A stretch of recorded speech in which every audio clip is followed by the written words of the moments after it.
Good and bad, right and wrong. Do these ideas even mean anything anymore? What is morality? And how might it point us to God? Are we supposed to live a certain way because God says so? Or is it deeper than that? Do we get our sense of good and evil from evolution? Does living a holy life make you happy? And why does talking about philosophical concepts like morality even matter in our everyday life? We're going to be talking about all of that and more on today's episode of Theology on Air. Welcome back to Theology on Air. Theology on Air is an offshoot of a ministry called Theology on Tap here in Houston for young adults, where we come together around craft beer and talk about theology, philosophy, faith and culture, all kinds of cool stuff. And then here in the podcast, we get to dive even deeper and have guests like we do today. But I'm Sarah Stone. I'm the Outreach Director for Young Adults at MDPC, a church on the west side of Houston.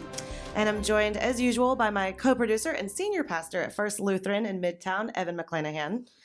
Looking very technical and official today. Camera's there, yes. And our guest today is Dr. David Baggett. David Baggett is a professor of philosophy at Houston Baptist University and a regular contributor to Worldview Bulletin, along with Chris Reese, Paul Gould, Paul Copan, and Melissa Kane Travis. We've had a couple of those folks on the show. Author or editor of about 15 books. He's also the director of the Center for the Foundations of Ethics at HBU. I'm going to ask you about that a little later. A center that aims to establish HBU as a central hub of cutting-edge research and research and training in moral apologetics and the philosophical foundations of morality. That is a mouthful. Welcome to the show. So glad to have you. Great to be here. And you said in a podcast, right into that microphone. Yeah, you said in a podcast that I was listening to that the foundation you've started is going to equip people to be able to understand these concepts, everything from the theology nerd down to a elementary school person. So I'm going to represent the elementary school person in today's conversation and hope that I can get it. But you are kind of one of the leading experts on the moral argument, which we're going to climb into here in a minute. But first, I just would love for our audience to get to know you a little bit. So maybe tell us a little bit of your own story, how you came to faith, and why all of this is something important to you, fascinating to you. How'd we get here? Sure. Well, I was raised in church. And so attended an evangelical church growing up in the Methodist tradition. I'm joking. We love the Methodists. And so, yeah, I came to faith at a young age. Yeah, you'll like this with your Calvinist leaning. So, don't out me so soon. As a boy. They're really talking to that mic. All right. It just doesn't pick up from like this distance? No. Oh, wow. Okay. You can hold it if you want. Ooh. I don't want to hold it. Could be like a rapper. All right. I'm sorry. I'm sorry. These mics, I don't know. They have a short, usually when people sing into them, they're like, Yeah, they eat an the inch mic. away. Yeah. Oh, okay. Okay, but as a Calvinist, I would appreciate what now? Well, so as a boy, I didn't quite have the notion of security down very well. So yeah. I'd go to the altar, and commit my life and repent of all my sins at the age of 7. The next week, I had to do it all over again. Oh, I'm there with you. I am there with you. I think a lot of Christians have that story where you're like, just in case the last one didn't take, right. That's right. Yeah. Yeah. So anyway, grew, of course, through the years and didn't always, demonstrate most fidelity or faithfulness as a Christian, as a boy. But around the time I was a teenager, began to take it more seriously. And then in college, I was studying science, and then I fell in love with philosophy. And then I wanted to study theology and had a sense of kind of calling or an impulse to do that. So I went to Asbury. That's where I met Jerry Walls.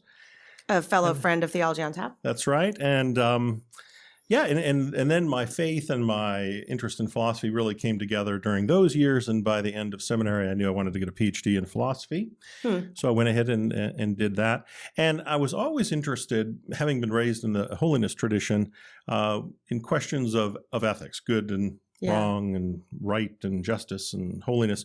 And so it was natural for me when I pursued philosophy to think in terms of pursuing ethics. And that's what I did. So from day one, starting my PhD work, I knew I wanted to write on ethics, and specifically God and ethics, and then the Euthyphro dilemma, things like that, and which we might discuss. Yeah. And then eventually that culminated in this kind of crystallized interest in moral arguments for God's existence. And that's kind of become my specialization, my passion, what have you. I have I think every theology nerd, especially every apologetics nerd, learns a few arguments that you can kind of have in your back pocket for if you're talking to a skeptic or an atheist or somebody that's just kind of dipping their toe in the waters of religion and spirituality. You can say, like, here's some reasons why I think there's evidence for God's existence. And this one has always been tricky for me. To me, I find the cosmological argument so much easier. It's like, well, where'd we come from? All right, let's start there, But the moral argument, tell us just in like the most sort of basic foundational terms, what is it? Yeah, well, with respect to the moral argument, if I can first just say, Al Plantinga, when asked which argument of all the various arguments from natural theology is the most persuasive or convincing to his thinking, he says the moral argument. Yeah. And when William Lane Craig was asked the same question, even though the cosmological argument is his favorite argument. Obviously, yeah. Right? He says when he goes to college campuses and he shares the various arguments, it's the moral argument that tends to have the most impact. And I found that really interesting, that probably the greatest living Christian philosopher and the greatest living Christian apologist both agreed on the efficacy, the power of the moral argument. Well, when I say the moral argument, or when anybody does, I suppose, we're really talking about a range of arguments. There's not just one, but they all have this sort of general structure. There are some moral fact of the matter, like moral obligations, say, or something like that. But you could talk about other things too, like human value, right, or inalienable human rights, moral freedom, or whatever. So some moral fact or facts. And then you do an exploration and you say, well, what is it about the world that would best explain these facts if they are to be taken seriously? So if someone from the get-go says, I don't take any moral facts seriously, well, then the moral argument probably won't be very persuasive for them. And that makes perfect sense because they just reject the evidence on which the argument is based. But most people, when pressed, will say, well, of course I take at least some moral facts seriously. You really shouldn't torture children for the fun of it. That's my motto. Or something like that, right? And in fact, if you were to ask a secularist or an atheist, well, do you think that you should torture children for the fun of it? Most of them would respond, of course not. Yeah. Incredulously, like, well, of course, what do you take me for, right? Yeah.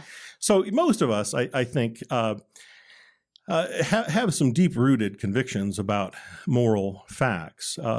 So what the moral argument does is come along and establishes that common ground and then starts probing and asking questions. Okay, well, what is it that would explain authoritative moral obligations? What would explain basic human rights? What would explain intrinsic human value, or whatever the particular moral fact is that you want to emphasize. And in general, what the moral arguments attempt to do is to argue that God either is the only explanation. I don't tend to go that way, or it at least provides a robust explanation and potentially a better explanation than the alternatives. Yeah. Okay. I like that. I was ready for you to do moral duties and values. If they exist, there's a God. They do exist, therefore there's a God. Little syllogism, but I like that. So go ahead. But you couldn't say that if you would say God isn't the only explanation, right? If you approach it with a syllogism, like in a deductive sort of way, this is essentially what you'll be arguing, is that God is the only explanation or something like that, most likely. I don't tend to approach it in a deductive way. I usually approach it in terms of a better or a best explanation. And the reason, in brief, is this. Suppose for a moment that God does not exist, like our atheist friends believe, right? If we're having a conversation with an atheist, we have to realize they think that you could have a world like this without God. I don't agree with them on that. But it's where their starting point is. And if you want to respect them and meet them where they are, then, you're willing to say, oh, well, okay, well, let's just suppose that you could have a world like this that, in which there is no God. Well, if they have all this to work with, they have human beings. They have human beings that seem to possess intrinsic value. They experience feelings of authoritative moral obligations. Many of them at least believe in inalienable human rights or some such thing as that. And they're atheists, they're secularists. They think that these realities are consistent with a world in which God doesn't exist, and they attempt to provide some theoretical foundation for these things. I'm not inclined to say that they can explain nothing. I'm actually inclined to think if you have a world of this level of complexity, that you could probably explain a number of these things to some degree of satisfaction. Mm-hmm. But my view is that God would explain these things considerably better. Mm. And in fact, you wouldn't have to water down any of the categories or anything like that. You're really going to be able to provide a robust explanation of all of these realities. So you have both explanatory scope and explanatory power. Got a question about that? No, I love it. I love okay, it. I was going to say. No. But in that way, the God, I think, provides the better explanation. So that's my preferred way of doing it. But you can couch the moral argument in deductivist terms, and you can talk about the only explanation if you so choose. For all I know, God very well may be the only explanation, but I find that to be potentially a little off-putting, at least in dialogue with some or many, and I think it's a little more dialogical and bridge building. Well, it's more gracious. It's more charitable. Yeah, to speak in terms of, well, a robust explanation, maybe even a better explanation, something like that. So you said something about most people will assent to there are these moral facts. They exist. And I think you're right about that. I can't think of anybody that doesn't agree about that.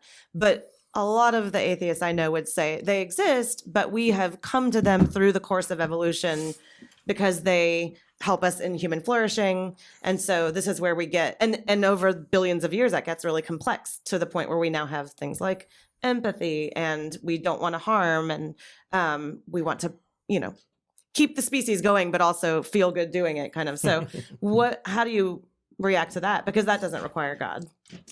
Yeah. Well, if you appeal to evolution and you attempt to say that evolution can explain all of these moral facts, it's a very interesting kind of claim, and it's got a long history to it. And I'm very interested in that kind of project. I think that that's definitely a project that people should attempt to pursue, and do as well as you can, knock yourself out. But when you look at the history, if you go back to some, say, 19th century figures, there were some folks who said evolution is going to be able to explain these things perfectly well.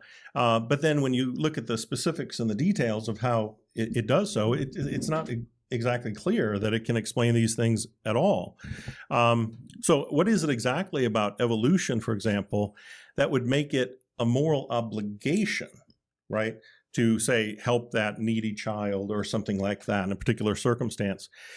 There are going to be plenty of evolutionary ethicists who will say, well, look, this is more survival of the fittest. And if this is a weak member of the society, it's sort of a cut 'em loose. necessary evil. Yeah, cut them loose. They would deny. T.H. Huxley, for example, he was quite adamant, and he was an evolutionist, right? But he said, like, morality is not following the dictates of evolution. It's battling, it's combating what the deliverances of evolution would be in those situations. But now you have other people who will insist, no, evolution rightly understood would encourage the empathy and the compassion and things like that. But to me, it's just not clear that evolution would dictate one or the other. It just depends on what you're bringing to your discussion. And it often depends on what that individual's prior existing moral commitments are. And if you're a kind, empathetic, compassionate person and you want to somehow believe that it comes from evolution, you can tell yourself that story, right? But you can also equally, if you're a brutal, cutthroat kind of zero-sum game, scorched earth kind of fella, you can say, I can get that from looking at nature too, red in tooth and claw. So how is it that evolution dictates the moral propriety, indeed the moral necessity or the duty, the obligation to be compassionate, empathetic, and so forth? I don't personally think that there's a really good explanation of that, but I'm fascinated in that effort, and it should definitely be encouraged. But I do find it telling that a number of contemporary secular philosophical ethicists, Michael Roos,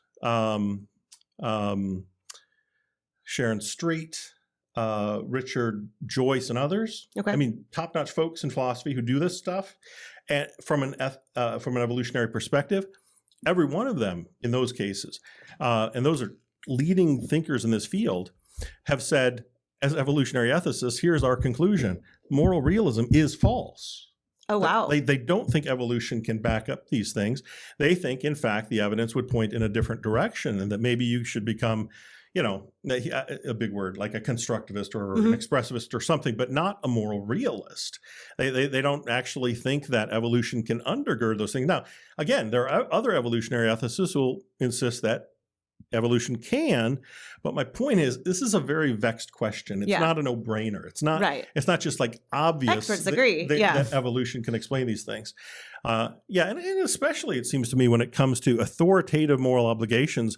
Suppose I were to do something that would help evolution along in a particular circumstance. Okay, where does the obligation come from there, though? The authoritative obligation, such that I'm culpable and blameworthy if I don't follow the dictate of evolution in that circumstance, assuming there is such a thing and assuming I'm privy to it. It's just not clear to me. Yeah. Interesting. Were you going to say something? No. Oh, okay. So Pondering. You said that some of these people arrive at this idea that there is no moral realism. Are you saying then, so would they say something like, well, morality is relative? Some would say, so yeah, so in when it comes to the big ethical questions, right, there's the issue of justification. So how is it that you're going to explain why certain things are true ethically, right? And at that point, you have different choices. So a moral realist is going to affirm that there are objective moral facts in existence, and then they'll have different accounts as to why, right? But if they're uncomfortable with realism, there are other options in metaethics. And so here's some terms, right? Okay. I'll just throw them out, Yeah. right? Like expressivism, error theory, constructivism. These are metaethical accounts that are not realist accounts. They instead say something like, there are no moral truths at all, in the case of error theory, or our moral sentences don't express actual statements. They're just sort of pseudo statements because what they're actually expressing are our feelings, right? That's what the expressivists are going to say. Feelings are something in that vicinity. The constructivists will speak in terms of, well, evolution is a construct. Yes. It's a social construct, Yeah. something like that. And relativism is in that general category. So all of these are possibilities. So you go from complete anti-realists to subjectivists to constructivists, relativists. There's a whole range of them. So Jerry and I did a whole book on this. But we're working on it. We're working on this particular one. But yeah, there's a lot of options, and it takes a lot of time to wade through all those things. This is not an easy matter. This is a complicated discussion and lots of terrain to cover. Yeah, no, it's fascinating. But I can assume that the three of us sitting here are moral realists, and we all think that that there's an authoritative morality, like you've said. But my sort of devil's advocate question would be, if we know objective morality exists, how can we ever know if we're really getting it right, though? Because we are flawed. And we don't even know how to interpret scripture half the time or agree about it, right? Like I read it one way, you read it another way, Evan maybe reads it a third way, and maybe they're small and nuanced, but they're a little bit different because we're not God, right? So how do we even know we're getting it right, even if it's out there to be found out? Yeah. Well, this is a big question in moral epistemology, right? Yeah. Yes. This is a big challenge that we face as human beings, right? So how is it that we can know the moral facts, even if they are there, right? Yeah, because somebody could say, well, look, I'm a moral realist. I'm okay with that, but I think that there are challenges to our moral knowledge, such that even if there are moral truths, right, we can't have confidence in our own commitments and convictions, right? Because it's unlikely at least, that we have come to those convictions in a way that have corresponded with the actual truth. And some people do argue this. This is one version of what's called evolutionary debunking arguments, right? It says, well, look, evolution selects for traits that conduce to survival, but not necessarily truth. And if you sort of narrow the focus to the arena of moral questions, then the idea is we have the moral beliefs that we do because of evolutionary influences that have shaped us in such a way that, in general, the convictions and commitments that we have in the arena of ethics conduce to survival, but not necessarily conduce to truth. Right. So even if truth is out there, that gives us good reason to doubt the truth of our beliefs.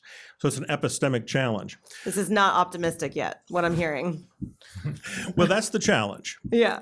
I think it's a tougher challenge for our naturalist friends than for theists. Okay. And we have a chapter on this in the upcoming book on the evolutionary debunking arguments. It's actually the chapter that I'm working on now. So Okay. I'm really interested in this issue. Yeah. It's complicated. There's a lot to this, but just in general terms, it seems to me that our naturalist friends are going to really come up against this in a very difficult way. Whereas theists can at least have the principled conviction that God could have shaped our epistemic faculties in such a way as to apprehend truth. It's very Plantinga-ish. Yeah. But this is exactly why Joyce, Roos, Street, and others, secular ethicists all, and evolutionary folks, think that debunking objections are decisive evidence against moral realism, or at least against moral knowledge. So there's a real challenge. There's a real challenge there that needs to be faced by all of us. But in that upcoming chapter, we're going to explain and try to flesh out why we think that theism can offer some serious help. So if we're all flawed and no one's ever going to get it 100% right until heaven one day, right? Then I heard you say in a podcast that moral knowledge, the fact that we can know about morality, can point to God. But I'm curious if it's tricky, if our moral knowledge is imperfect, how does that work? Yeah. Well, when I do moral apologetics and conversations with folks, I don't start with something like the propriety or impropriety of something like homosexuality. Right. I just don't. Sure. I mean, what a hot potato to deal with, right? Yeah, we're aware. That's a tough one. Yeah. You might Comes not up. have heard. Yeah, comes up every now and then. That's why, in all honesty, I used that example earlier that you chuckled at. Don't torture children for fun. Right. I intentionally choose that, and I say for fun as opposed to save the universe. Right, because then there would be a moral obligation there. Yeah. Well, who knows? It might be. I mean, you only have to torture the child for a millisecond, and you save the universe. Well, this kind of thing. Sure. But look, you don't need to get the moral argument going. You don't need 1,000 moral truths. Right? All you need is one objective moral truth, and you can get the conversation at least started and off the ground. Okay. Most everybody would agree, and that doesn't make it true, but most everyone would agree, right, that it's morally wrong to torture children for the fun of it, and that we have a moral duty not to do that. Right. Now, if you agree to that, then you have to provide an explanation for that authoritative moral duty with the resources at your disposal from within your worldview. Let me pause you for a second, because I hang out with a lot of atheists, and I can hear them chiming in my head right now. Right there, you said, if you all agree, then XYZ. The all agree is what they, I think, would say is how we arrive at some of these things. That we do all agree is when they talk about moral relativism, they don't mean like, it's fine for you, it's not for me. They mean we all as a society have kind of decided this together, but we'll move and we'll sort of societally evolve. Well, okay, so there's a few questions in there, right? So, I mean, if you want to talk about relativism, I mean, if the notion is that the majority view in a society is morally right, I mean, the majority of people in our society used to believe in slavery. I know. Right? Yeah. So, I mean, that's just a dead end. I mean, relativism is about like the worst moral theory, in all honesty, that I can think of. I used to say that in class. I used to say, because whenever I teach any particular ethical theorem, I always look for the potential strengths in the theory. Mm-hmm. I cannot identify a single solitary strength of ethical relativism. Yeah. It's one of the most easily refuted ethical theories out there. It's simply a wrong view. Yeah, but that's It just your opinion. That's your truth, Dr. It Baggett. relativizes ethical truth to a society, and then when you see that there are differences even within a society, then you have to relativize morality to subculture, and then within the subculture there are differences. So then you have to start relativizing morality to subculture, And then the individual. Invariably, it's going to be a slippery slope that will end up with conventionalism that simply relativizes morality to individual convictions, at which point you have not explained morality whatsoever. You have completely just parsed it out. 100% explained it away. Yeah, And interesting. what if a person is like not even in agreement with themselves? You know, That's true. I mean, you know, don't we deliberate on things? We do. So Sam Harris is a guy that's kind of like popularized a lot of these arguments. I haven't read his books, granted, but so you asked a question earlier, like how do we know? Mm-hmm. Right? Okay. And so I think he has a what is his phrase? It's something like the most amount of happiness or something. It's basically flourishing, human flourishing. So his standard is, how do we know? Well, it produces the most human flourishing. Mhm. Mm-hmm. So, I mean, that's obviously connected to all the evolution stuff, but what would you say? Why is that a good answer? I mean, are you against human flourishing? That's what I want to know. Why are you such a buzzkill? This is Yeah. how we treat our guests. Why do you hate people so much? So the three big questions in ethics, right? So one pertains to the meaning of ethics, and that's where we get into things like, you know, objective truth, moral obligations that are authoritative, the universalizability of morality, you know, so it's not just variable from one person to the next. That's meaning. Then there's the question of content, and this is what your question pertains to. And then there's justification, which we talked about earlier with that metaethical matter. So the content. So is morality rightly reducible simply to something like human flourishing? Well, no. I mean, it seems to me. It seems to me that there's a fundamental confusion here. So the matter of what constitutes human flourishing is just a descriptive matter, right? Mm-hmm. But where does the moral obligation come from to care about something like human flourishing? So and to answer your question, just pushes it back a step. I do care about human flourishing, Right? Yeah. but I also think that it's right and obligatory for us to care about human flourishing. It's the right thing for us to do as human beings, morally obligatory. He's just got this kind of thing of he happens to care about human flourishing. He's a nice guy and all, but just because you're an atheist and you happen to care about human flourishing and you say that this is what morality's content can be reduced to, that's no real argument that it's true. I mean, in point of fact, it's just a confusion of description and prescription. Where does the authoritative obligation come from to care about something like human flourishing? What is it about the world that makes it the case that we should care about, maximizing happiness or minimizing suffering or something like that? It's great that people do care about these things, of course, and hopefully they do not just because they feel like they ought to, but the point is they ought to. And if they don't recognize that they ought to because of deficiencies in their worldview, to me, that's a strike against their worldview. Yeah. I want to flip the question, thinking about flourishing and happiness. I heard you talk about Kantian moral faith and the question, are the holy the happy? Yeah. And you said something like, yes, the holy are the happy. I mean, you didn't say it quite so succinctly as that, but the Christian worldview actually does offer a path that does lead to more happiness. Can you say a little bit about that? Well, let me start with theism. Okay. We can get to Christianity in particular in a minute. But yeah, the question of whether there is an airtight connection between happiness and virtue or holiness is a question that goes way back. Plato discussed it, the Stoics discussed it, Epicureans discussed it. I mean, all throughout Western philosophy, this question has arisen.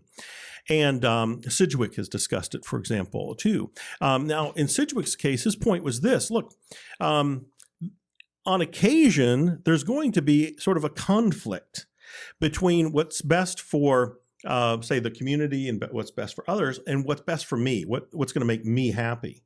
And he thought that we had equal moral obligations, to do what's best for the community, but also do what's best for us and what will make us happy as well.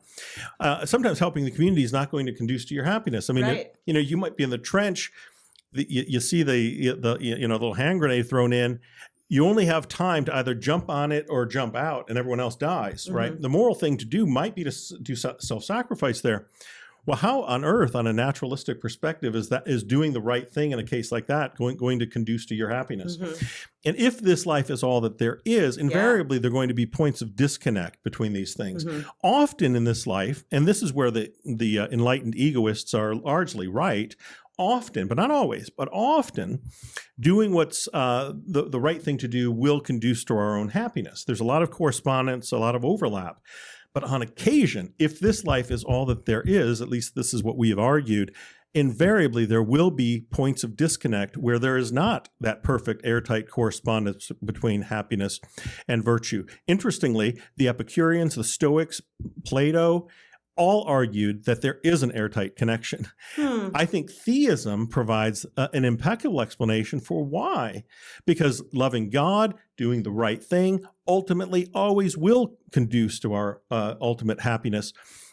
Maybe not in this life, but I was going to say, the word ultimate is the key word. Ultimate there, is, right? of Because course. being immoral is real fun. In the short term, it often is. Of course, in the long term, it's often very painful, even in this life. Right. Because people get bound up with addictions of all sorts, and can destroy their lives, and they have fun for a while, and then it becomes a very heavy yoke after a while. But yeah, you're right. So yeah, you need a longer view there. But even the enlightened egoists would emphasize that. Don't just in a profligate fashion seek whatever happiness you want to, because it's not going to conduce to your joy. Before long, it could potentially become very painful for you. But yeah, I think that the issue here, you see, is a very central one. If there's not that airtight connection between virtue and happiness, then ultimately the moral enterprise itself gets called into question in terms of its overall rationality. If there is a disconnect between what rationality would suggest that you do and what morality suggests that you do, if there's that disconnect, you don't have that airtight connection, and the very rationality of the moral enterprise is called into question.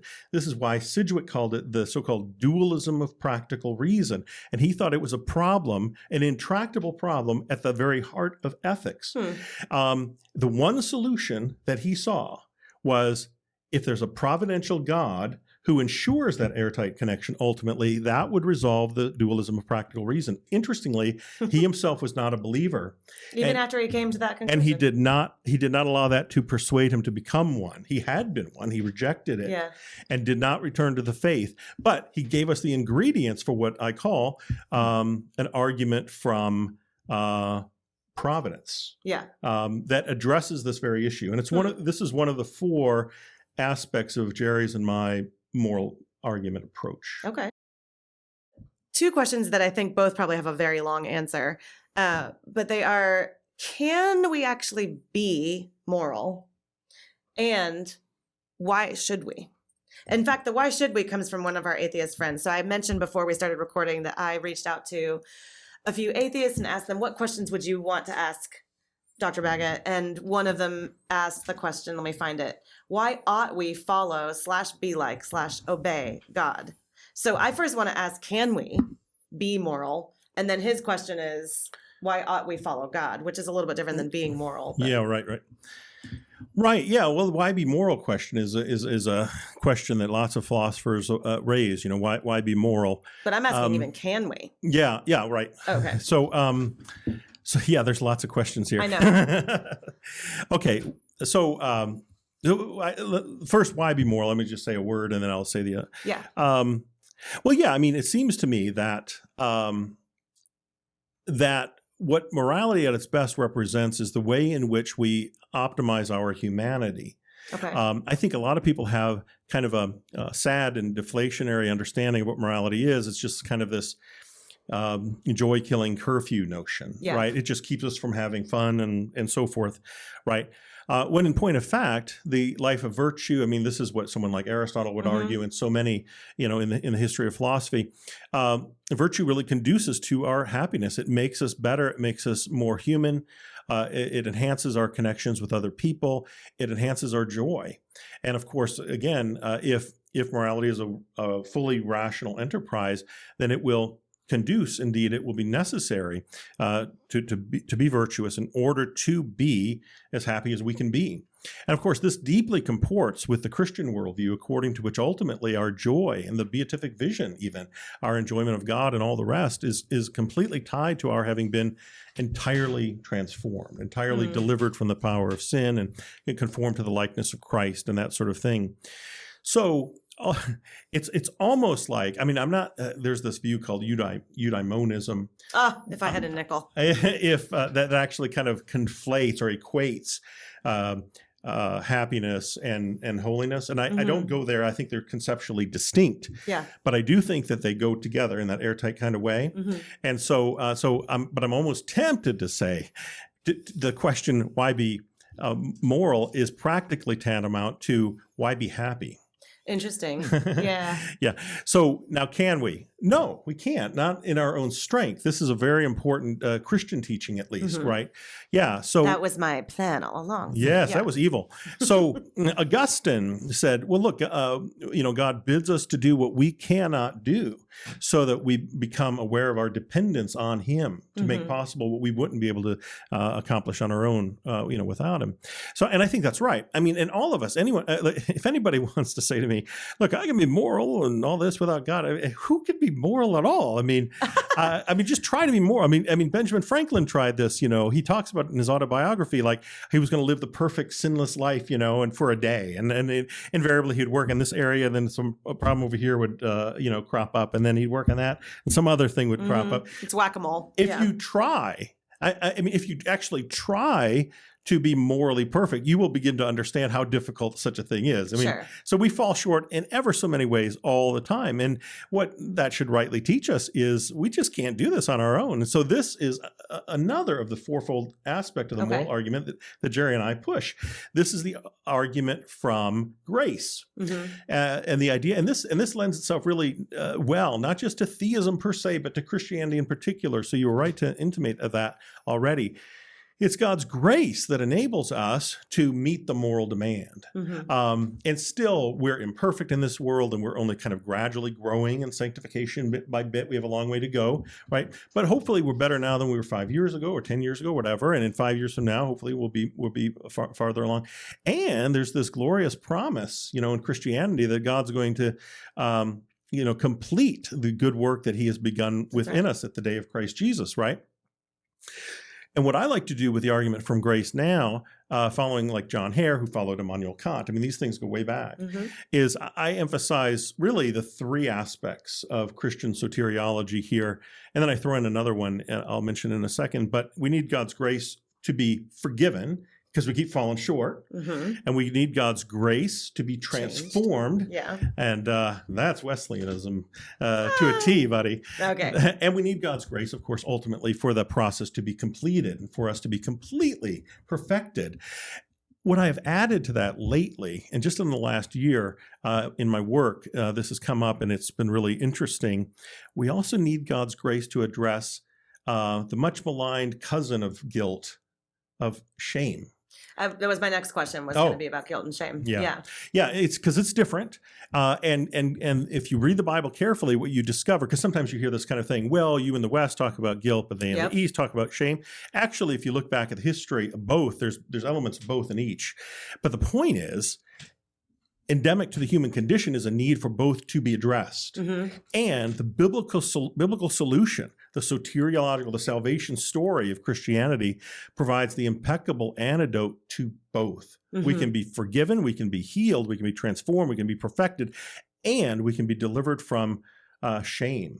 So let's clarify just because I find this, so I used to be a therapist, and I find this fascinating. I have noticed a shift from the way that I understood guilt and shame as a kid, just reading the Bible, and the way that sort of Brene Brown and kind of the self-care movement has taken it, the understanding now that I think most, at least West American, at least American people, I'm really eloquent today, are thinking about this is that guilt is that I've done something wrong or I've done something bad, and shame is I am bad. Yeah.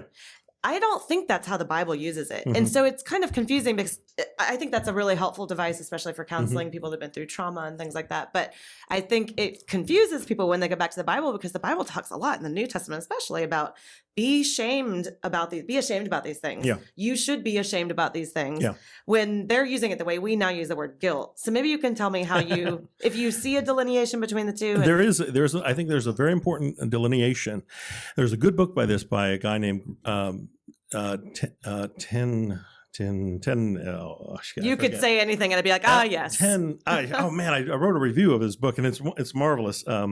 Anyway, he teaches out at Biola. Okay. I feel bad that I can't remember his name right now. We'll put it in the show notes and all will be forgiven. And but no, he makes a really nice distinction between the two. So guilt has to do with the sense of wrongdoing, right? Shame does have to do with a sense of like your whole self, your personhood, and it makes one want to hide, to shrink, right, and that kind of thing. There's another important distinction between deserved shame and undeserved shame, and the Bible says a lot about both. So undeserved shame would be things like, people feeling ashamed that they are physically handicapped. Or that they're physically unattractive, or whatever, that they're sick, or even that a family member went to jail or died Something of a drug. It wasn't their fault at all, and yet we still feel shame. The reason has to do with this distinction between guilt and shame. Guilt doesn't transfer in that way. Shame does. Shame is more communal. Yeah, interesting. There are several salient features of shame, you see, of which the one you mentioned is one. But there are others, like this more communal aspect. And we are communal creatures. Yeah. This, I'll get to deserve shame in a second. But with respect to this, the solution is the people of social capital coming along those who have lost it for one reason or another, even for reasons that weren't their own fault, and sort of conferring the social capital upon them and honoring them. And this is the solution. A brilliant example of this is, are you familiar with Mr. Rogers? Of course. He's Presbyterian. Do you... I'll grant you that one. Okay. You have to. It's a fact. I will give you that point because he was awesome. Thank you, Dave. He also embraced homosexuality as a practice, so you got that to deal with. But I love him. But we're not going to talk about that on this podcast. Let's try not to get canceled on our first podcast of the year. No, I love him. I've gone to Latrobe, Pennsylvania to do research at the Fred Rogers Center twice. Okay. I just love him. Anyway, brilliant example. Do you remember when he had the little boy in the wheelchair on the show? So this is a case where this little boy, for no fault of his own, probably felt shame for being visibly handicapped. Mr. Rogers invites him to the show, gets down on his level, looks him straight in the eye, talks to him just like as a fellow human being, asks about the wheelchair, asks about how all of this happened. It's 7 minutes of magical television, and anybody can Google it and watch it. Beautiful example of a Christian man reaching out to someone feeling shame, without shame being mentioned, but addressing it. Basically, Mr. Rogers has all the social capital in the world, and he's able to confer it on this little boy. And what you're seeing before your eyes is a miracle of transformation as this shame is getting addressed. It's beautiful. I think we should talk about shame more than we do. We so much talk about the guilt. We don't talk about the shame as much. The deserved shame issue often will coincide and overlap with the guilt issue. Because, like you said, there are some things that we do that are shame-worthy. Right. Now, in a lot of the secular literature on shame, it's treated as an exclusively toxic emotion, such that we need to just stop feeling shame altogether. Get out of the shame cycle. The problem with that, though, there are a lot of cases where that's true, but the problem is there are some cases where shame is rightly experienced. Right. And in fact, if you don't experience shame, when you do something shame-worthy, you're being shameless, and that is problematic, morally and otherwise. Yeah. So in those cases, the deserved shame, think prodigal son. The kid behaved in a way that was shameworthy, felt shame eventually, should have felt shame, and decided to return to the loving Father. And when he did, the Father was looking out. Right. You know, his Waiting for eyes him. were peeled, waiting for him. And then he comes running, robes and all, you know, puts a ring on his finger, gives him, you know, a feast in his honor. The man with the social capital giving to the one who is experiencing deserved shame, Right. the social capital back that he had lost. Yeah. There is grace, there is forgiveness, there's deliverance from shame. That's part of the gospel too. Yeah. So the argument from grace, I say, has everything to do with both Christian salvation, but also that deliverance from shame, which is a real issue, I think, in our society and probably most. This is a little bit of a side. I don't have this in my notes, so maybe it doesn't apply. But in thinking about modern day apologetics and the way to reach kind of millennials and Gen Z is very different than maybe, you know, like my parents did Evangelism Explosion, and they would ask people, like, if you died tonight, do you know where you would go? That doesn't really work with the 26-year-old who's, you know, living in Midtown, has a great job, has a girlfriend, whatever, and is happy. And I heard somebody say recently, the sort of hook or the thing that you can use now that just is almost universally applicable is anxiety. Everybody has anxiety. And to say, like, is there anything in your life that gives you anxiety? Do you ever feel anxious? Do you feel like you're always running or whatever? And since everybody has that sense of anxiety, you can start there by saying, like, where do you think that comes from? And what do you think the solution is? Do you think this could dovetail into the moral argument at all? Potentially. I haven't given much thought to that particular issue. Well, when you were talking about guilt and shame, it just made me think, if people are sitting in either deserved or undeserved shame, that's where a lot of anxiety comes from, right? Yeah, or that's sort nice. of cognitive dissonance, like, I ought not be doing the things I'm doing. And so I have this sort of internal just angst. Yeah. No, that's great. I think, that's good. I hadn't thought of that, but I think that's very right. Yeah. I think there are all manner of ironic ways in which organically to broach moral apologetics. So you could talk about just the value of persons, you know, the dignity of people, the essential equality of persons, which most everybody nowadays agrees to. You know, a big reason historically for that is because this ethos that came down from the Judeo-Christian tradition has been largely absorbed into our culture without realizing it. People have simply kind of co-opted it, thinking it's maybe wholly consonant with their naturalism, but I think when you think hard about it, why would you believe in such a thing? I mean, people are different. Some people are better looking than others. Some people are smarter than others. Yeah. There's all kinds of, you know, differences and inequalities. So why think that we are essentially morally equal? Why think that everyone has, you know, intrinsic worth or infinite intrinsic worth even? Christianity has impeccable explanations of these things. Sure. This is something I've actually been talking about a lot in my atheist groups. We just this last week met, if any of them listen to this podcast, they're going to be like, I hope she doesn't mischaracterize us. But it was about worth and where does worth come from if you don't have a Christian worldview. And at one point in the evening, I said, does everybody here in the circle agree that everybody here has intrinsic worth? And I mean, some people quibbled about it's a construct. It's not something you can sort of touch and measure, but sure, everyone here has it. And I said, well, but you don't think it came from the fact that we were created by God, that we were created in his image?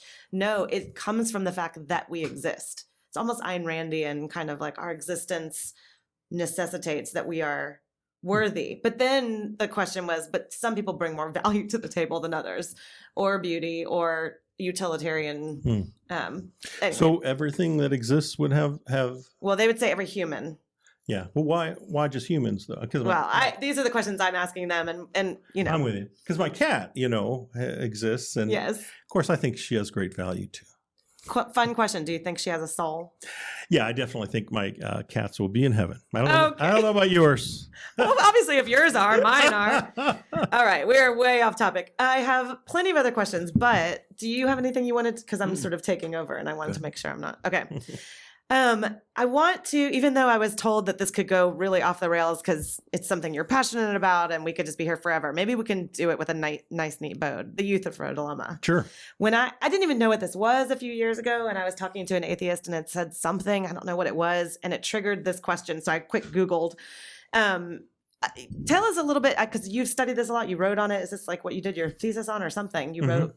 Tell us a little bit about what the Euthyphro dilemma is and why are people still asking that question now? Oh, yeah. Well, it's thought by many to pose an intractable objection to theistic ethics. Okay. And it goes back to an early Socratic dialogue called, appropriately enough, the Euthyphro. I have now read it, and I know now what it is. Yes. But it didn't seem so intractable. So there were just two characters in the dialogue, Socrates and Euthyphro. Euthyphro is a young buck, religious, believes in all the lore of the Greek gods, the pantheon of Greek gods and such. They're both at the court, and Socrates is being sued. Euthyphro is suing his own father for having neglected a slave that resulted in his death. This kind of appalls Socrates, and so in his inimitable fashion, he says, well, you must understand what justice or piety is. I don't. But if you have such confidence in what you're doing, surely you can explain it to me. It's a trap, Euthyphro. It's a trap. It's a trap. Yeah. So Euthyphro first says, what's doing what I'm doing, prosecuting a wrongdoer. And Socrates says, I don't just want an example. I want the general principle. So then Euthyphro says, oh, no problem. It's what the gods love. That's what's just and holy and pious. And then Socrates says, yeah, but they don't always agree. Yeah. So then Euthyphro gives a third attempt, and he says, well, then it's what they all agree on, right? So what they all love is pious and just and holy, and what they all hate is impious, unjust, unholy. At that point, though, Socrates slightly, pivots, and he says, yeah, but there's a more general question. Do the gods love something because it's pious, or is it pious because the gods love it? And these are the two options. And he thinks either way you go, you got a problem. So if we could change to a monotheistic context and say, talk about divine commands. So suppose you ask this question, does God command something because it's moral? Or is it heard it as because it's good. There's a reason I'm doing it. Okay. Does God command something because it's moral, or is it moral because God commands it? Okay. And the idea is either way you go, you got a problem. You lose. Yeah. Because if you go the one way, it makes it seem like morality is just arbitrary.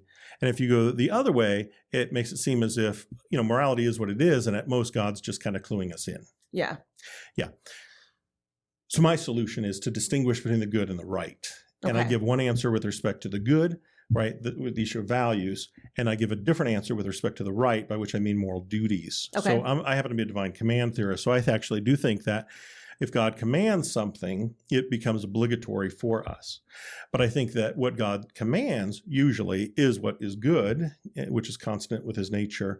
So God will command something in general because it's good, because it comports with who he is. Generally, there are some exceptions. But if God commands something, then it becomes obligatory in virtue of his commanding it. So I split the question. Okay. And I take what's called the voluntarist horn with respect to the right, and the non-voluntarist horn with respect to the good. I don't know what that means. That means God commands something because it's good. In other words, his volition isn't so related to that. Okay. But he can command something that isn't obligatory in virtue of his commanding it, which is his volition. This is voluntarism. His commanding it makes it a duty for us. Can you give an example?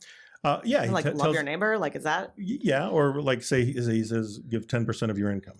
Okay. So let's suppose, and then it becomes a duty, and it wasn't until then. Okay. There might have been moral reasons to do it, and it might have been a good thing to do. Right. But it wasn't a duty to do until he commanded it. And that distinction between the good and the right is kind of key. I mean, you might want to go to the soup kitchen 5 days a week, and that's great, but you probably don't have a moral duty to do it. It would be good to do, but it wouldn't be. I see the distinction. Duty. Okay. Yeah. And I think another piece of answering the Euthyphro dilemma is talking about God's character, because they're talking about the gods that are very capricious and changing, and we believe in a God that's not changing and that just is good, is perfect. Well, yes and no. It depends what God's character is. Yeah. So you can't just punt to God's character if God's not a good God. So he's got to be recognizably good, and he's got to be essentially perfectly good. That's key. That's crucial. But that's exactly the God of Christianity, I think. Yeah. So I think that's right. Well, according to us, because unbelievers will be like, what do you mean God is good? He kills all these people in the Old Testament, right, and he doesn't honor people's sexuality. Oh, I brought it up again. But the people will give examples. They'll say, you've created, you say that this God is good, but give me some proof of that. Yeah. Well, the issue of so is God good? That is just such a big question. I mean, in a sense, all the work that I do is geared toward that question. I don't exactly know how to handle it in short compass. And you don't have to. I mean, it was kind of rhetorical. Yeah. Maybe we'll have you on again and we'll just... I'll assume it was rhetorical. How about this? We've got something like 8 or 9 minutes left. What if I throw some questions at you that my atheist friends wanted to hear your answer to? That's fine. And I might just say, we do have a question, a chapter in Good God that deals with the conquest narratives, and also another chapter on the so-called abhorrent commands of the Bible. So we do offer some help there. And one of the distinctions we make is the distinction between, say, a divine command that might be difficult to square with our moral intuitions, like some of the conquest narratives. Mm-hmm. But I used to, in class, ask my students, well, why might God have done that? And they don't know what to say for about 30 seconds. Then their hands start popping up and they got all kinds of ideas. Yeah. But suppose you found in the Bible instead, and torture children for the fun of it, if I were to then say, okay, folks, why might God have commanded that? And I actually did do that. They never had anything to say because what could you say? Yeah, that would be just a gross violation of moral rationality. But you're saying if they read of the conquest of the Canaanites, people can come up with alternate explanations that actually it's maybe not something we like, but that you could come up with good reasons for it. There's a distinction between difficult and just flat rationally impossible. Yeah, I mean, I will say that sometimes when we talk about sort of like philosophical aspects of God, the Bible doesn't come out and say things like that in that way. So I do find that like difficult. I don't know, like if someone were to challenge me and say, well, you know, I mean, the Bible does say that God is holy and good and things like that. I'm sure I could find verses for that. But sometimes there are categories that philosophers will put God in, like, you know, maximalist this, or, you know, I don't know. It just right. There's not a chapter in the Bible that's like, and now God's incommunicable attributes. Yes, exactly. Here you are. Exactly. Yeah, you have to sort of work within the story of God interacting with Israel. Yeah, and there's been a lot of debate through the years whether you can reconcile, say, the God of classical theism or theistic personalism with the God of the Bible. And some have argued that you cannot, and others have argued that you can. I'm in the latter camp, but it's a vexed question. Yeah, you know, in the minds of some. And we are planning on doing a little mini series about that question with some HBU folks, actually. But you'll have to come back and listen to that another day. So, first question from an atheist is: does or can morality exist separate from minds, like the mind? My guess is no. My guess is no. I did not think you were going to say that. Yeah, I think including that God's mind or any mind. Our minds. So I actually asked a follow-up question on this and said that. Oh, well, because you said minds per se. Minds, yeah. So that's why I'd have to say no, because I think it could exist without our minds, but I don't think it could exist without God's mind. Yeah, I think that morality is ineliminably personalist in such. Ooh, those are some big words. In such a way that it depends upon minds. But I also think there are principal reasons to think it doesn't depend on human minds, and that gives me reason to think that the divine mind would do the trick. This is exactly the argument that Plantinga argued in a piece called "How to Be an Anti-Realist." Believe it or not, which is funny. It's a funny play with words, but he was meaning anti-realist in the sense of complete mind. Of mind dependence. Yeah. But he doesn't point to human mind dependence, but divine mind dependence. Yeah. Especially, you see, with respect to the necessary truths of morality. Now, not all moral truths are necessary. Okay. Like the same in this and all possible world, that whole thing, admitting of no exceptions. But there are at least some, presumably, like it's wrong to torture children for the fun of it. Yeah. So how do you account for a proposition's being true in this and all possible world? This is what a necessary truth is, modally speaking. Well, if God entertained the thought in this and all possible worlds, for example, and believed it, then that would account for that proposition obtaining and being true in this and all possible worlds, because it is thought by God's mind in all of those worlds. Right. That's what we argue in Good God. That's an account. So your follow-up question then is what? I'm not going to ask a follow-up question because we're low on time, so I'm going to skip to the next atheist question. Okay. Are you ever surprised when secular organizations have similar moral goals to your ministry, And are you ever devastated by moral goals of some other religious organizations, especially if they're using the Christian label? You can read this if you want Oh, to. yeah, again. absolutely. No, with respect to the first question, not surprised at all, because those secular organizations are run by people who've been made, on my view, right, Yeah. who've been made by God and in his image and for reasons and for purposes, and they are of infinite value, and they have epistemic faculties by which they can apprehend moral truths, including necessary moral truths. And many of these people are very decent people filled with empathy and compassion. And I would be very surprised if secular organizations didn't express those values on many occasions. No, I can be completely simpatico with so many of them on so many occasions. And likewise, I can be appalled by things done in the name of Christianity. Yeah, there's no doubt about that. Yeah. I was reading an article the other day by Joan Didion called On Morality, and she was eventually just taking this very strong stance against categorical moral obligations, exactly because this language has been abused and often by religious people. And I totally agree with her. But of course, I think your error often comes in pairs. I think she just swings the pendulum all the way to the other side and unnecessarily throws out an important category.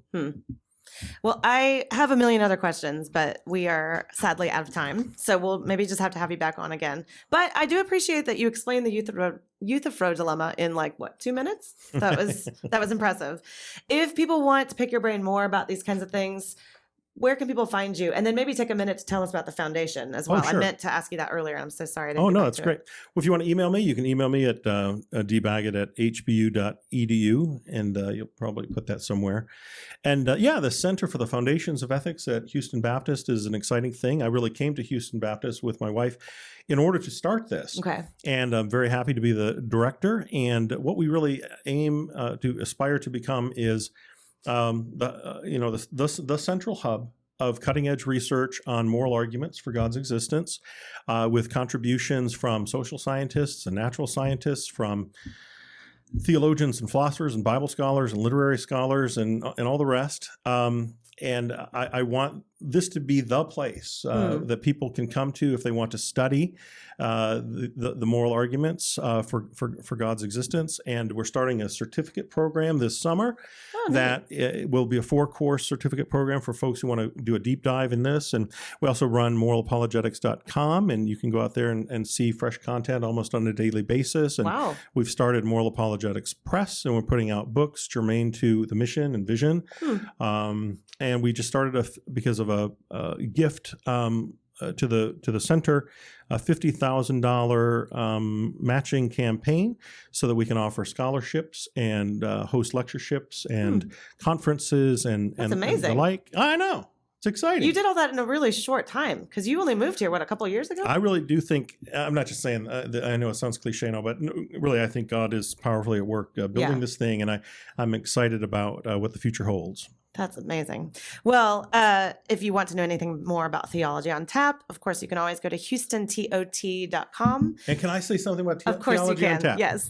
I must say, Jerry Wallace took me to the one back in August when I first got here, the event.